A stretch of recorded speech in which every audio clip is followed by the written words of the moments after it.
Welcome, everyone, to another episode of From the District with State Senator Suzanne Weber, joined as always, as you heard, from our illustrious Senator. Suzanne, how are you doing? I'm doing just fine. Welcome to my kitchen. I hope that the snow is over with. I've had about enough. But you know what? We still have big piles of snow all throughout the community.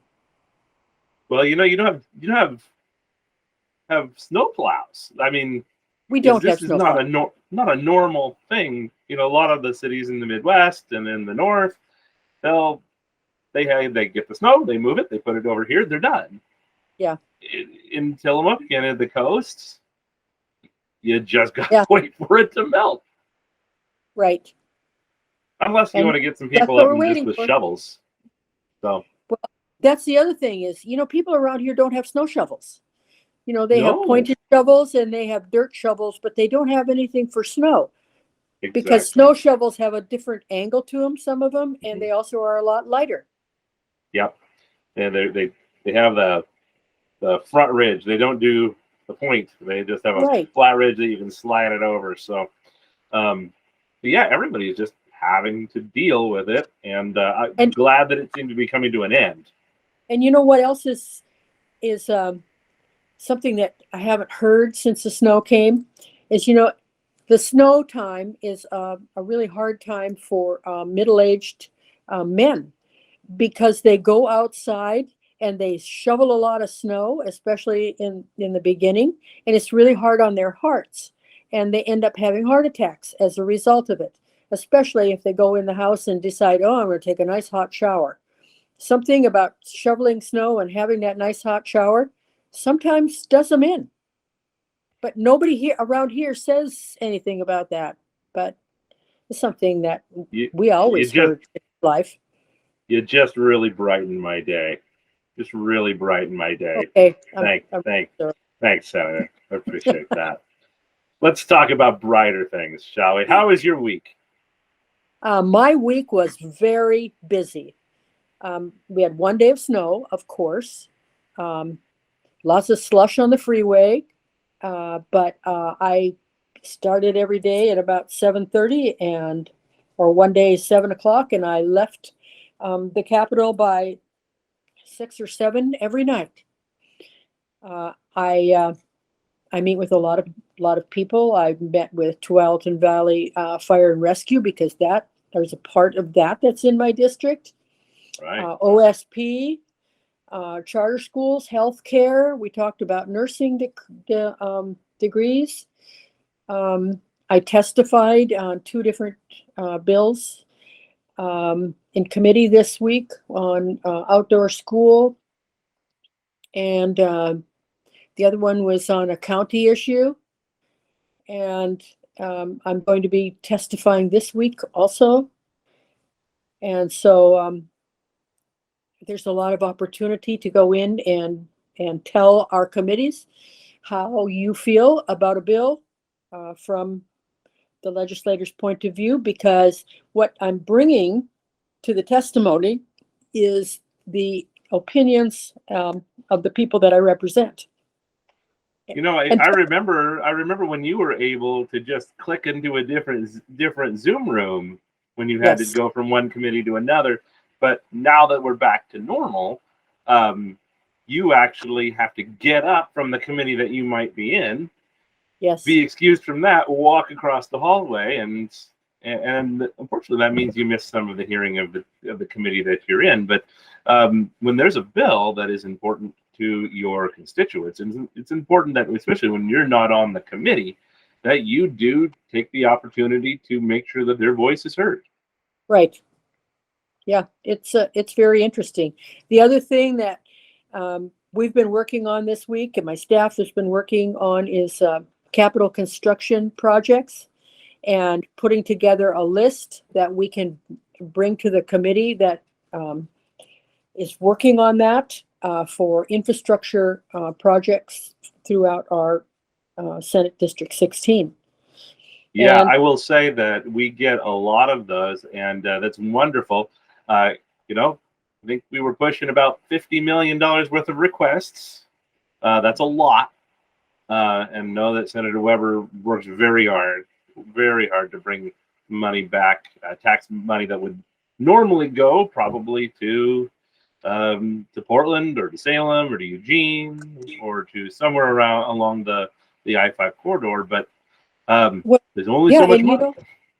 We have a large area in Columbia and rural Washington County that is kind of a bleed over area from the Portland area. And, they are hoping to be able to house more people in those areas. If they don't have the infrastructure for sewer and water to be able to support building, it isn't going to happen. Right. And so there are a lot of projects like that have to do with the availability of sewer and water to specific properties. And I think that's really important to remember, is that a lot of the projects that I would say the vast majority of the projects that you are working on that you want to bring in funds for, these are infrastructure projects. These are the projects that are everyday projects, making sure that that the water's coming in, that the sewer's going out, that roads can be built, that bridges can be built. This is stuff that you're focusing on. These are not pet projects for some special group that wants to have their pet project funded. These are infrastructure projects, and they're all through the district. I am very concerned, to make sure that everyone is fairly represented. Right. Whether you're up along the Columbia or if you're in Tillamook County. Right. Which I was going to tell you, and I haven't had an opportunity to tell you. I had a phone call, and I'm going to have a meeting with a senator from Washington. Right. And saw that come through. Yes, and we're going to be talking about the green crab. And he is working in Washington. His district mirrors mine, but on the other side of the river. So he has the north side of the Columbia and on up the Washington coast. And he is working to try and get some money because, the green crab is an invasive species and it's on the move. Not crab for St. Patrick's Day? Oh, I never thought of that. We could have green crab we could open up a whole new market. I just created a new industry, didn't I? Yes, you did. Spectacular. I'll expect my royalty checks later. No, really, I think that's really interesting and really cool. And it's a reality, especially here where we're really at the edge of a border. We're part of a border. Yeah, and there are a lot of things that happen on the other side of the river that they're the same concerns that we have. They just happen to be in another jurisdiction, but they're still the same issues. So it's really awesome that you guys are able to work together and deal with this common concern. And I know that there's a long history, unfortunately, in the metro area of legislators from the Vancouver area and the legislators from the Portland area not getting along so much, usually around a bridge they're trying to build. But we won't get into that today. But if we have issues, especially around the usage of the river and fishing, whether it's sports, commercial, or gill net fishing, we ought to have similar laws and rules and be able to engage and make it better for both sides. Right. Well, you've had a busy week. You definitely had a busy week, but you've got more busyness coming up at in some public hearings, some work sessions going forward. So let's talk about one bill that has a work session coming up, and a work session, again, everybody, means that it has a vote in committee coming up. And then we'll talk about a bill that has a public hearing coming up. That's an opportunity for everybody to come and testify or to send in testimony. And then some bills that we really would like your help to make sure that they get a public hearing, because we think they're good bills and there's still time. Let's start now with HB 2305. So this bill that you're sponsoring has a vote coming up, a work session on March 7th in the House Committee on Emergency Management, General Government, and Veterans. Might be the longest committee name in the legislature. But this is a great bill. It's exempting state income tax for Oregon National Guard members when they are in active service. Yes. Makes sense. What got you on this? Well, I think that we need to be protecting our servicemen especially. And, you know, we have a large presence, not only of National Guard, but of servicemen here along the coast, because we have the Coast Guard, and then we also have bases up in Washington. And we all know how hard it is to be able to maintain, well, you have mental issues, you have physical issues, you have food, you have clothing, you have shelter for your family. All those things need to be addressed when one of the family members is not able to be there. And this would just make it their survival a lot easier. So this is, and this just being for the Oregon National Guard, but still, right. I think we do have a good National Guard presence in the district. And it's always good to remember these folks are, they're not making money doing this. Right. Certainly they're getting benefits, but they're not making money. They're giving their time. And a lot of these folks do get called up into active service. We saw this in the last few years. And when they do get called into service, it's not like they're making a lot of money. They're not. Oregon has an extremely high income tax. Yes, they do. So every little bit that can be given to these folks who are really giving of themselves, this is a really good bill. So and something else, did we talk last week about the Purple Star program? We did. Well, in passing a little bit. Yeah. Well, you know, that's also going to provide certain support services for military connected students. Right. And so that's also going to be supporting our folks in uniform. And I think that that's really important. You know, we had, when the bill was drafted originally, it had the space program in it. However, when we got to looking at it, the space program took up over 60 pages of the bill. So we took in an amendment, we took the space program out of the bill with the idea that the space program can be added later on its own. Understandable. So this is HB 2305. It's up on March 7th at 1 o'clock for a work session. So encourage you to email the members of the House Committee on Emergency Management, General Government, and Veterans, and encourage them to vote yes on HB 2305 on the 7th. Another bill you've got actually is just coming from a public hearing on the 6th. So some folks may have already, it may be too late if you're watching this later on in the week.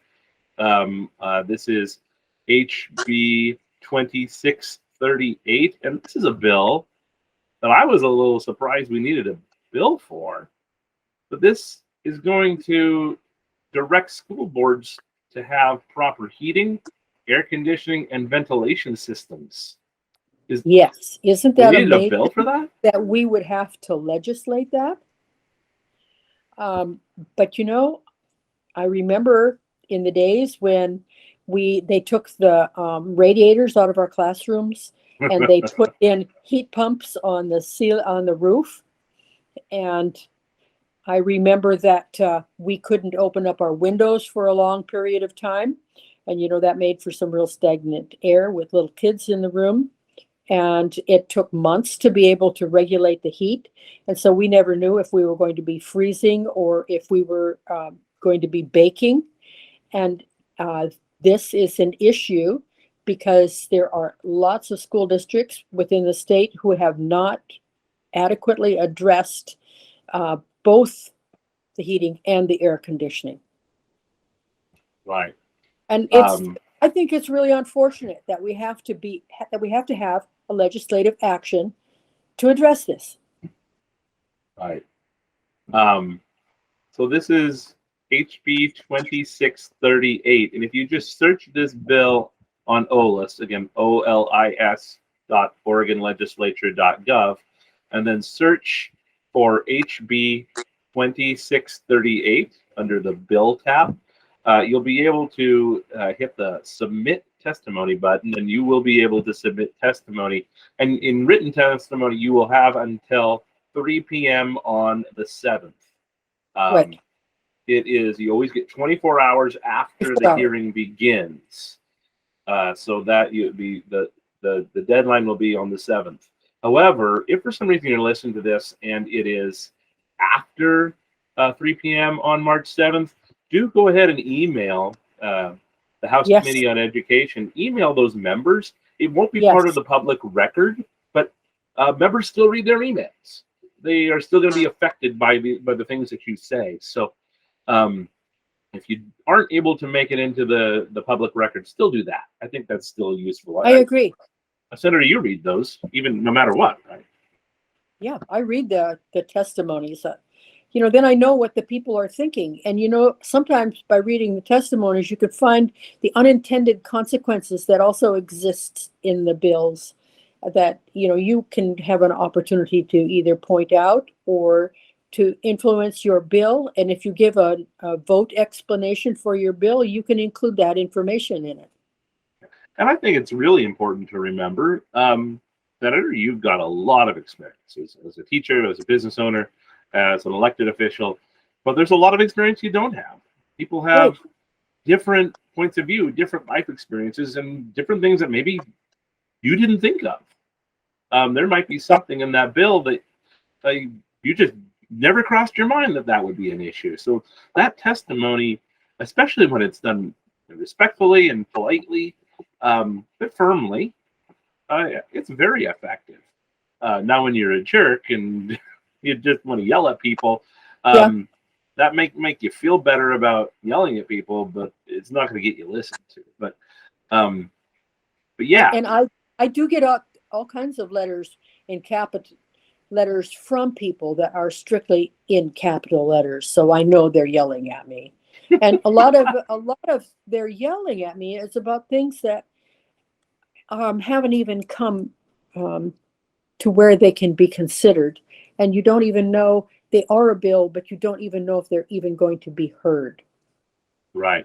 It's important to remember there are thousands of bills that are introduced. And that's why it's really important to pay attention to committee agendas, because most of the bills that will be coming will come out of committee agendas, and many will not ever see the light of day.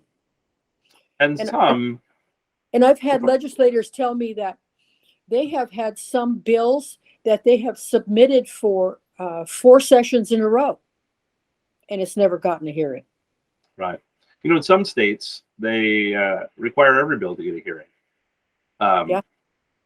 Those states also tend to limit the number of bills that you can introduce.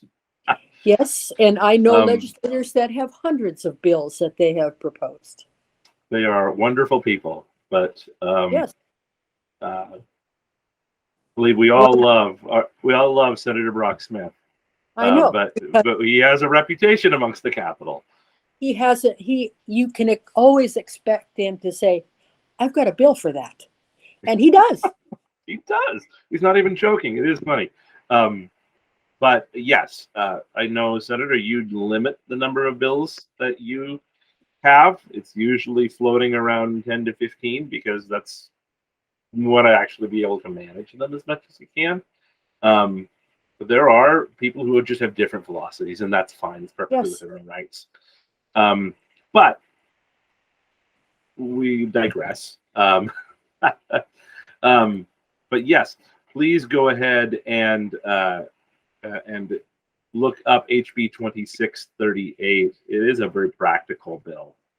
Just making sure that students have environments that allow them to actually learn and be healthy while they do it. So HB 2638. I definitely want to support that. Well, now we've got some bills that unfortunately do not have public hearings scheduled, but want to encourage everyone to get them scheduled. One is SB 71, which is in Senate Committee on Education, which you happen to be vice chair on. You have a great relationship with the chair, but always good to encourage your colleague to hear a good bill.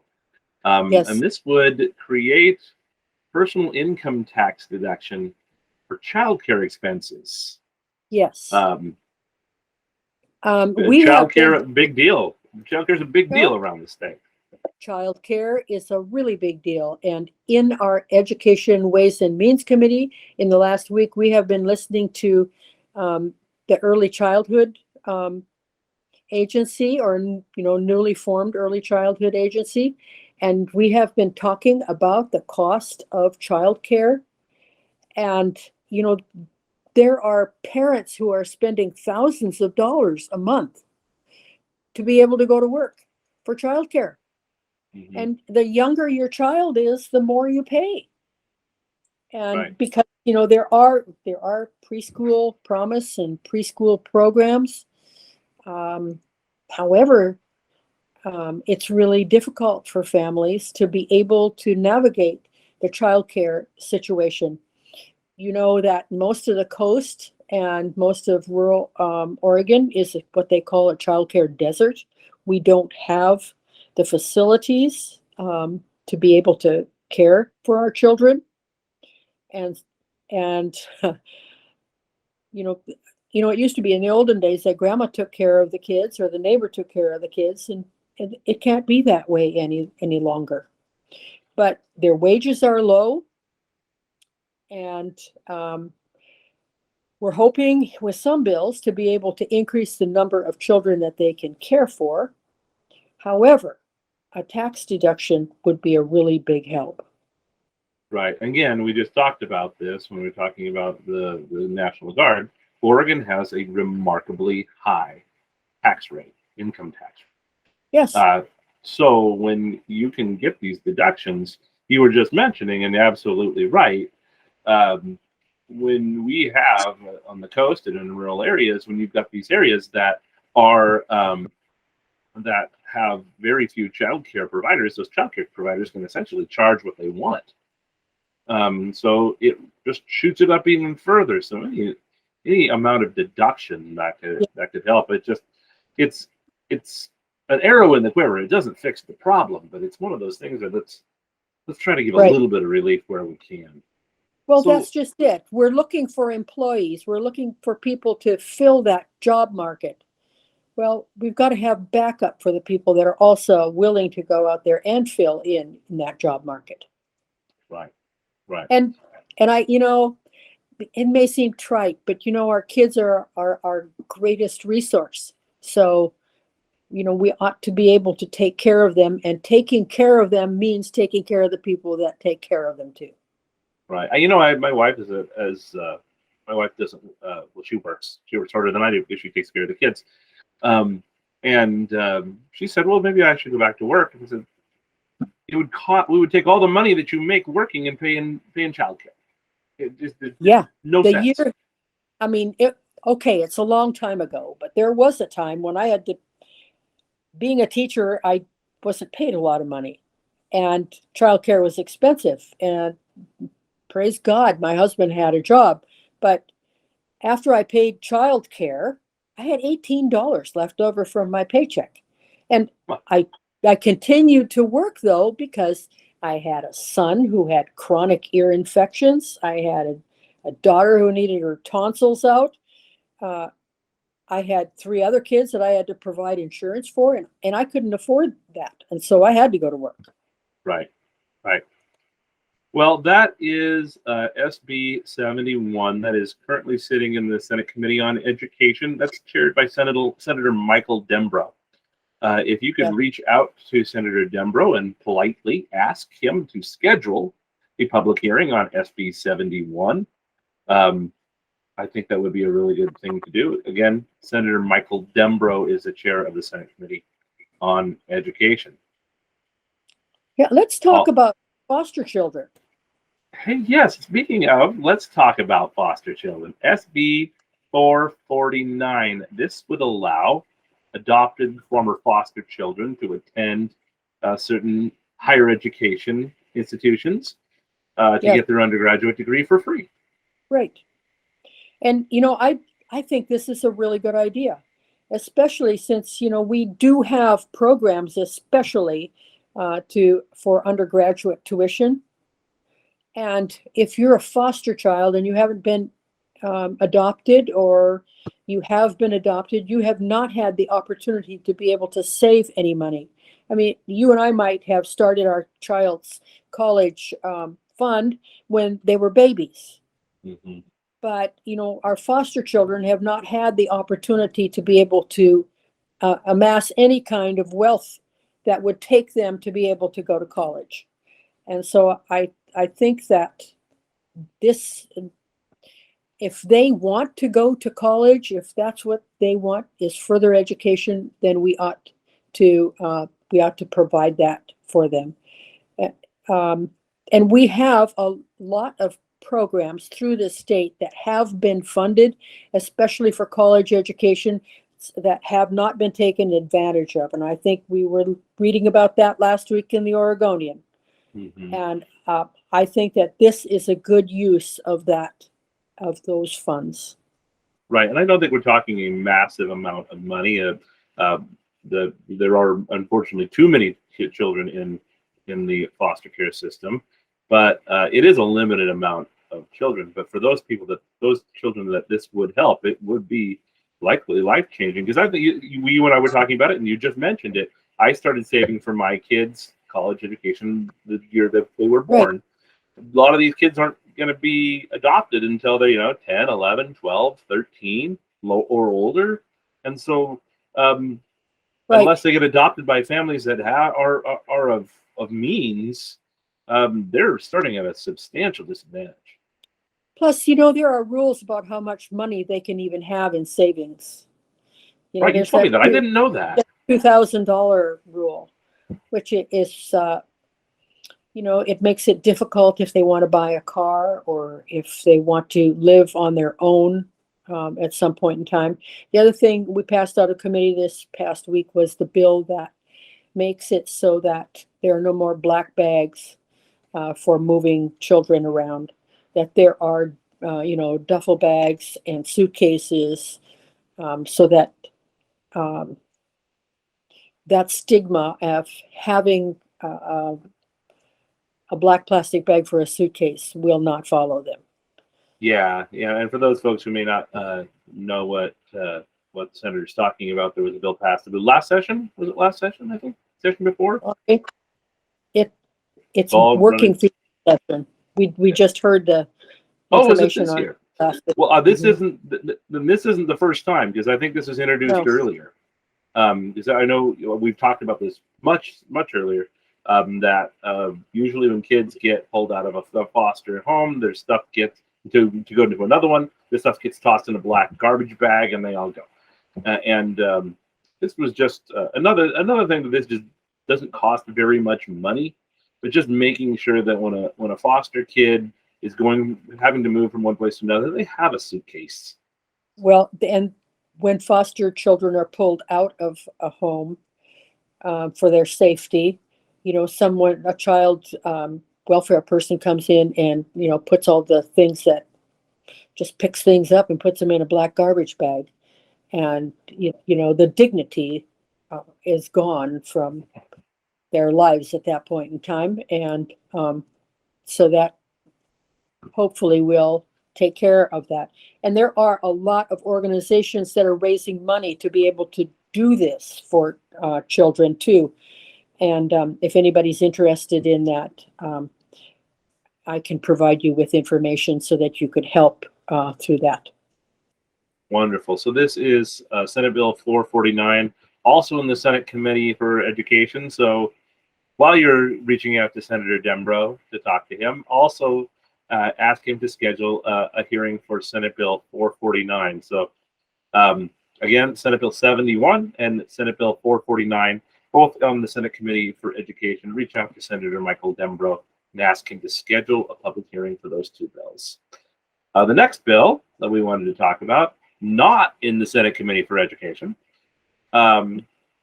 creates a new crime. Hey, that's fun.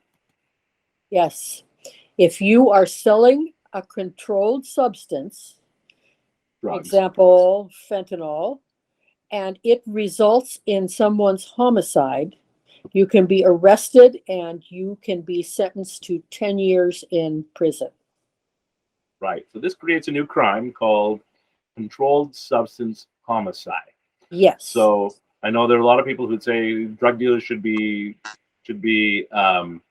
charged with murder and should be just homicide. Understand, I think we all agree that with the sentiment of that becomes, in terms of the law and actually charging and convicting, quite difficult. This, however, would creating a new crime specifically for that you could arrest people and charge them, and they could be sentenced to 10 years in prison and could be fined $250,000. Yes. So not a small amount of money. And this you were saying this. This is part of our senators and our representatives trying to change some of the outcomes that have come about from Measure 110 and the legalization of quantities of drugs. And, there are good things that happen as a result of 110, but there are horrible things that have happened as a result of it. And this is one of those that. And I think you've gone on record saying that the horrible things far outweigh the good things. Far outweighing them, yes. In fact, you do have a bill that would ask the people, we talked about this, I think, a week or two ago, that asked the people of Oregon to reconsider Measure 110, or at least the decriminalization part of it. Leaving the support structure for those folks who do want to get the support and get off drugs there. Yeah. But and I have making sure.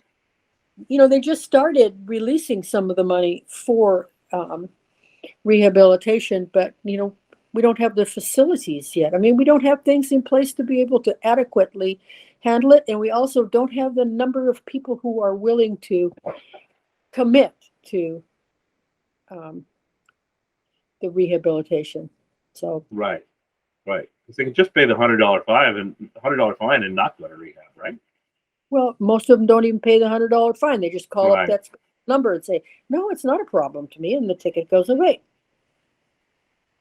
I wish I could do that for speeding tickets. Well, that would be really good. Yeah. I'm sorry. Speeding's not a problem, and then it just goes away. Yeah. They don't even do that for speeding tickets, but they do it for possession of hard drugs. Anyway, we're getting ahead of our skis. We're getting sorry, but this would we and I talked about this. This is a direct result of Measure 110, and this we do have people, unfortunately, who are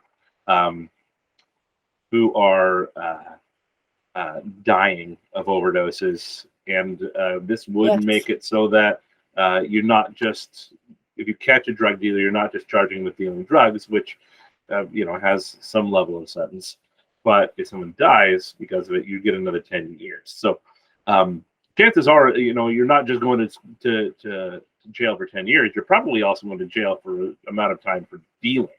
So you're going to be there for a while. So that's a good bill. Good bill should pass, right? Yes. Good bill should pass. Exactly. So that bill right now is in the Senate Committee on the Judiciary. That is chaired by Senator Floyd Przansky. So really encourage you to reach out to Senator Przansky and ask him to please schedule a public hearing on SB 649. Senator Floyd Przansky, please reach out to him and ask for a hearing on SB 649. And we got one more on the good list, and that is SB 996. And this is about Highway 30. This is about Highway 30. Well, we have had some unfortunate deaths, especially in the Napa area. There are going to be studies that are done in that area concerning speed. But there are also areas on Highway 30 that have some problems that are not all that different from what is happening on Highway 6. And so I know this is expensive. I know that Clatsop County is really interested in forming a transportation committee that would look at these things. But I have proposed that we take about 20 miles of Highway 30, that area closest to the city of Astoria itself, and begin a study on it, because not only is it rather curvy, there are issues with possible landslides and highway sliding. People are noticing that besides having landslides, that parts of the highway are starting to, sink away like they do. And so I have had a lot of people ask for me to do something about that. And, we don't know what to do unless we study it. And I know a study bill sometimes is kind of not the way to really get results. But let me tell you, if you don't know what's going on in an area, how do you know what you need to do to be able to raise money to be able to fix it? Well, and I heard this about the Highway 6 bill too. It's usually people who have an opinion and have no problem sharing it and have never suffered an unexpressed thought. They know what needs to be done. They know what to do. And you know what? They probably are at least partially right.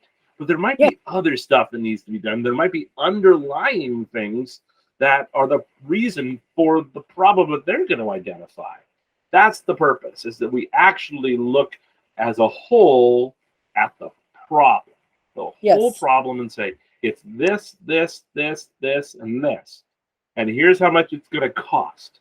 And then when we put our eyes back in our head from seeing a number that big, then we can start chunking it out and say, okay, we can't do this all at once. But here is the stuff that's most important that we can get done right now. And I have had support from the fire department and the school district and the police. And so I think that this is something we need to go forward with. Right. And this is the first step. And this is the first step. The same thing with the Highway 6.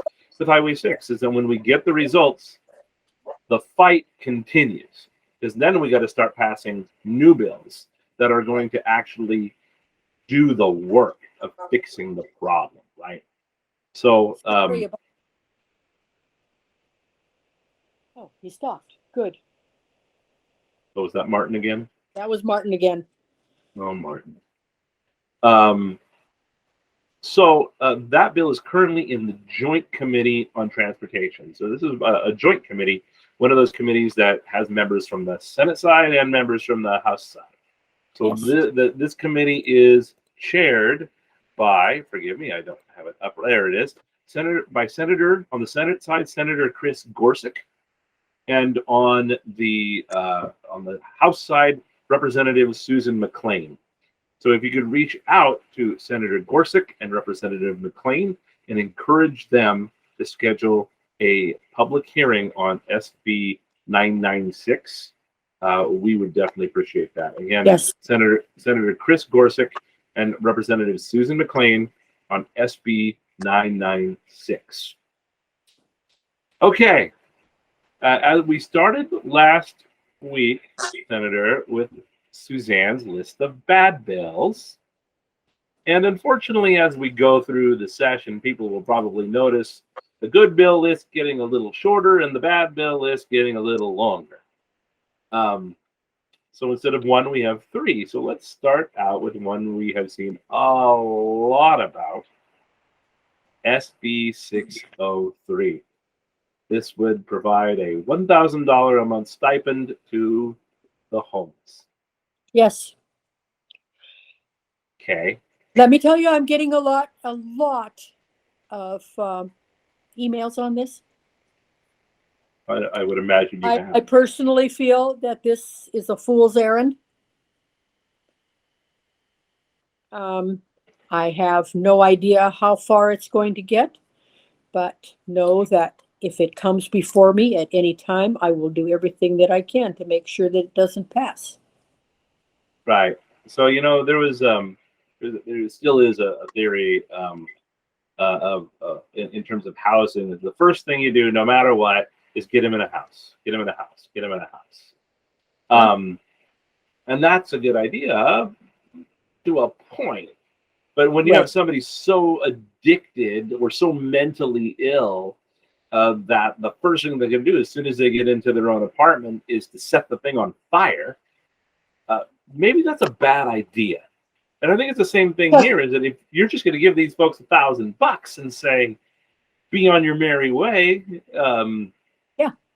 they may not use that $1,000 for good things. Who is going to get that money? What kind of a process is there going to be able to dole that out?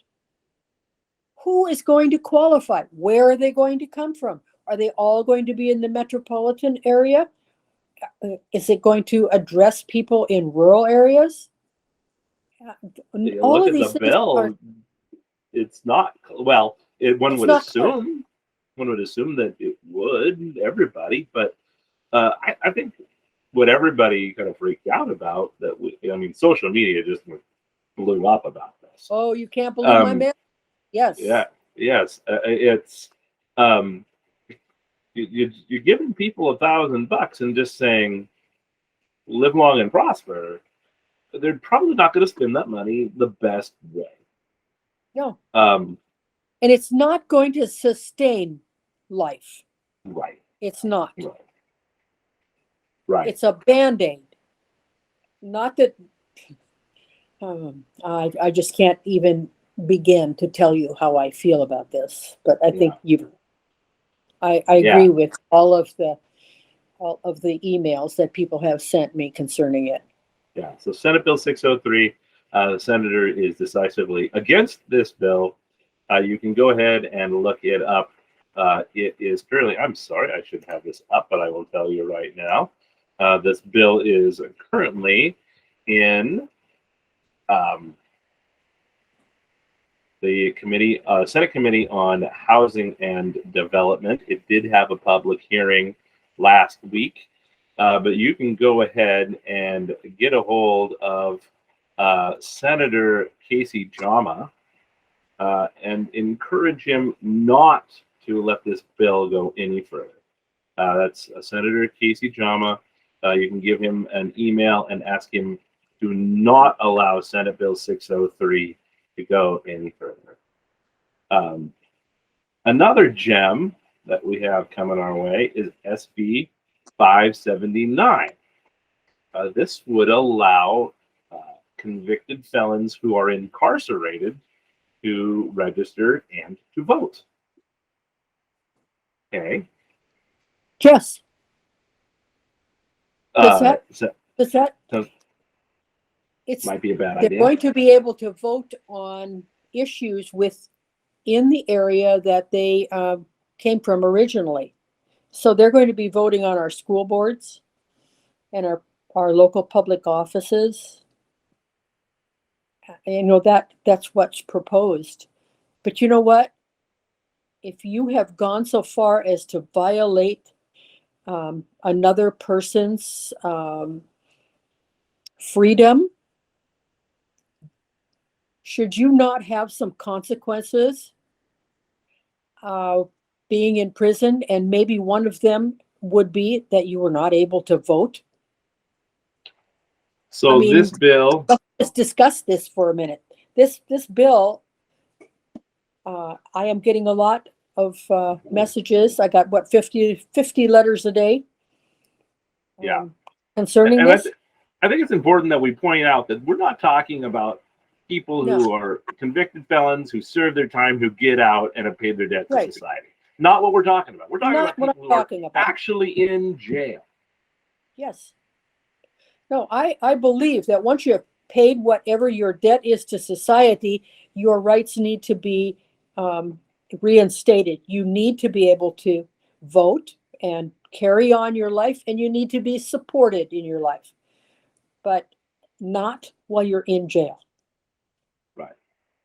So unfortunately, this has had a public hearing and is up for a work session. So the Senate Committee on the Judiciary will be voting on this, and that will be on Thursday, March 9th. So encourage you to reach out to all the members, the Senate Committee on the Judiciary, and you can just search.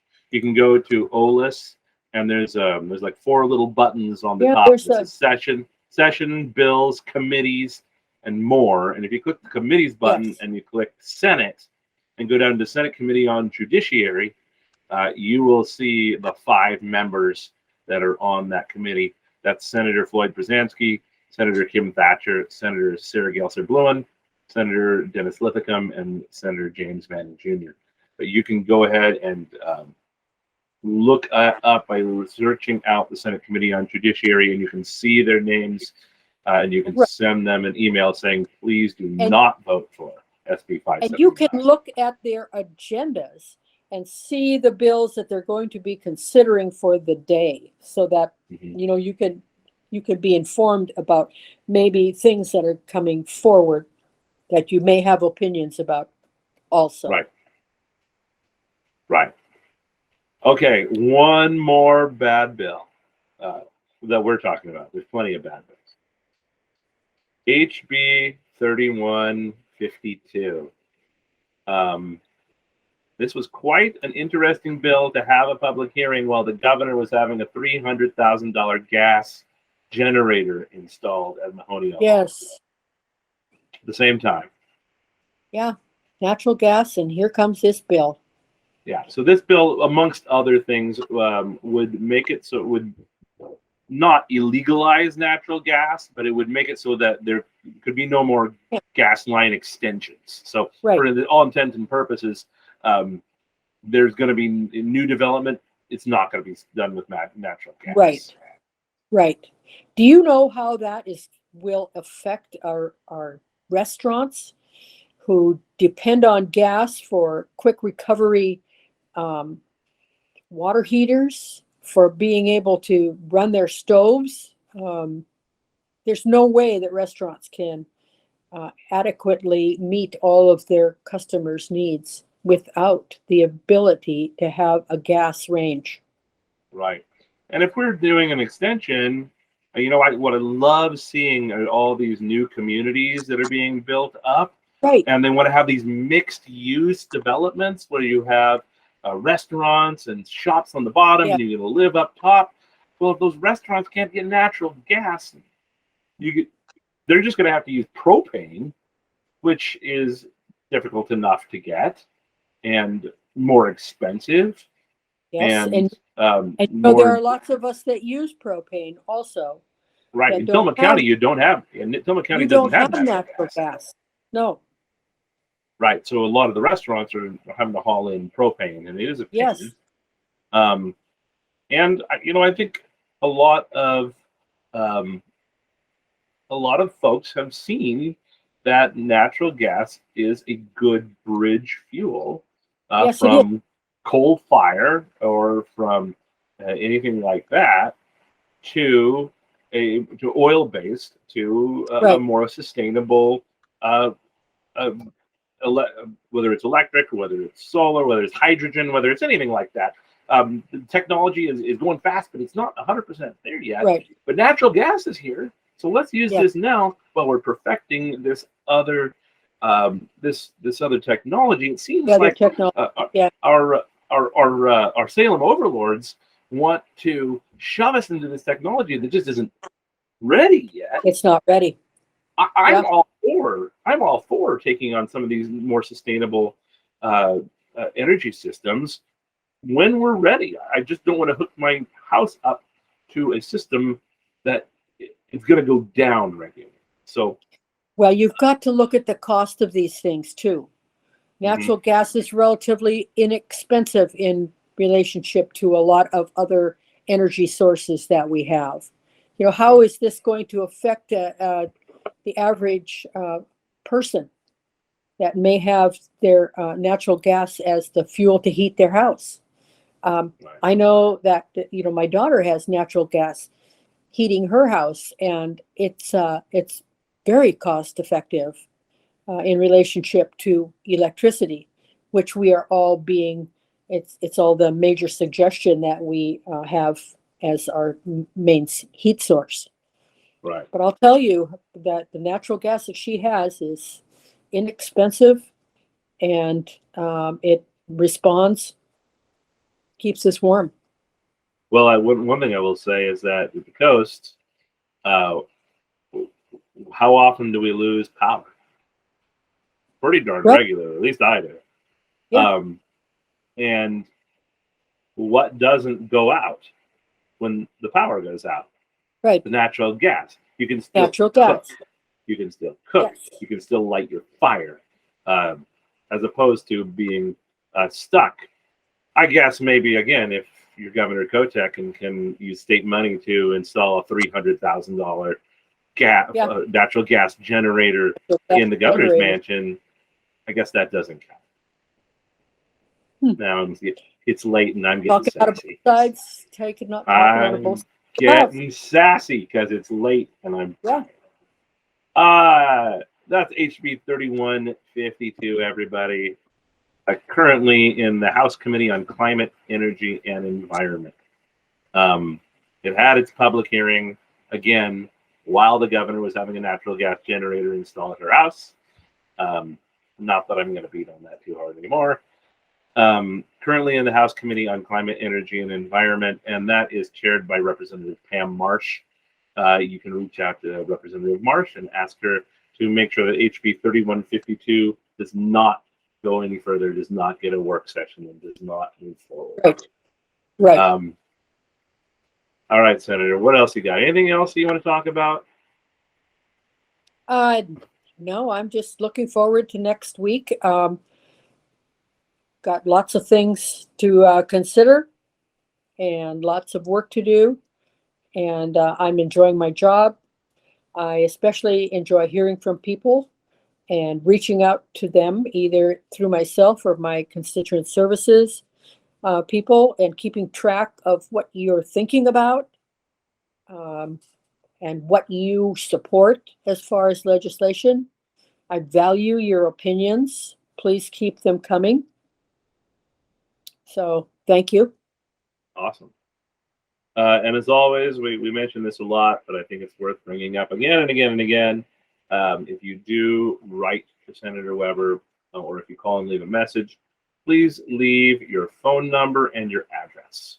Phone number so that we can get back to you. We can call you. Sometimes there's things that you email about, and they really need a conversation. We need to talk about. So I had a constituent write me a long letter of concern, and I realized that she put her phone number at the bottom of the letter. It was an 842 number. I called her up and we talked about it within 10 minutes of my reading her email. And we got a lot of things discussed and cleared up, and it was good. But there was her telephone number, and we could reach out to her, and it was not nicer than sending her an email. Right. And so sometimes you'll hear from Senator Weber, sometimes you'll hear from her chief of staff, Katie, who handles most of the constituent stuff. So, but if you have that, and then I mentioned the address because we can confirm that you're a constituent. And when you're a constituent, you go to the top of the list to make sure that the senator gets thousands of emails. And if it is an email that doesn't have an address, and because people often email the entire legislature, and those folks go to the bottom of the list. Yeah, people email the entire legislature from some other state. Yeah, sometimes the country. Sometimes, I mean, yes. There's some real tinfoil hats out there, I will say. Yeah. But anyway, Oh, I know what I forgot to tell you. We had a visit on Thursday from Lori Chavez de Reamer Oh, to the give us congresswoman, an yes. update on what was happening in Washington and how she's adapting to, that new world of hers. Yes. It was very informative. She gave a That- good report.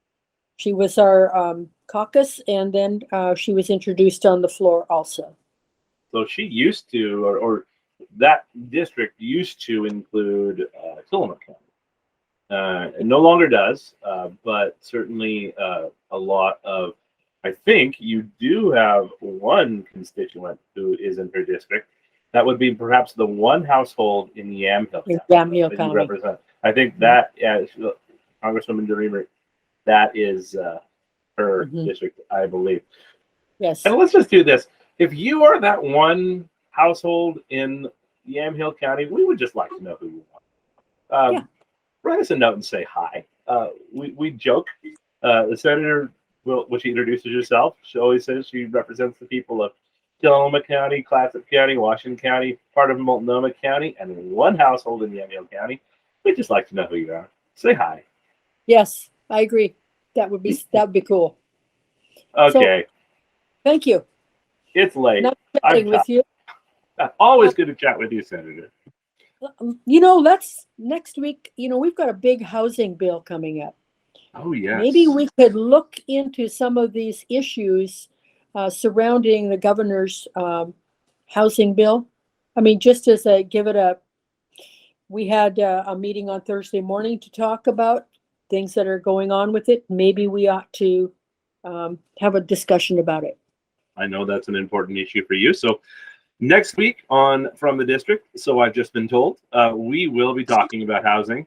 Well, you heard it that anyway. No, well, yeah, it's my thing. Yes, you are. I am more than happy. I could always talk about housing for a long, long time. So, all right, Senator, thank you very much for your time. Thank you much, everyone, and we'll see you next week. All right, see you next week.